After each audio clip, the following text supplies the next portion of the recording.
നമസ്കാരം. Press line ന്യൂസിലേക്ക് സ്വാഗതം. മാവൂരിന്റെ പുരോഗതിക്ക് മണന്തലക്കടവ് പാലം അനിവാര്യമാണെന്ന് Asian craft school of journalism വിദ്യാർത്ഥികൾ സംഘടിപ്പിച്ച മാധ്യമ സെമിനാർ അഭിപ്രായപ്പെട്ടു.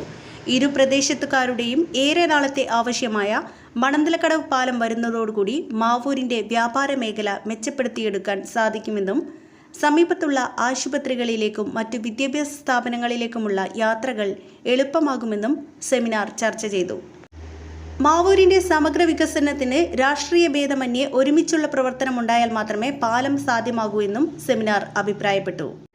മാവൂർ മർച്ചന്റ് അസോസിയേഷൻ ഹാളിൽ വെച്ച് സംഘടിപ്പിച്ച സെമിനാറിൽ Mavoor panchayat vice president Fathima Unikkoor, Premnath, KG Pankajakshan, P Ummer master, Sunoj, Shahir KV, Usman Mavoor, Saleem, Shailesh Amalapuri, Anwar Sherif, Ramamoorthy, Vichava, Thahir master, Latheef Palakkol തുടങ്ങിയ പ്രമുഖർ പങ്കെടുത്തു.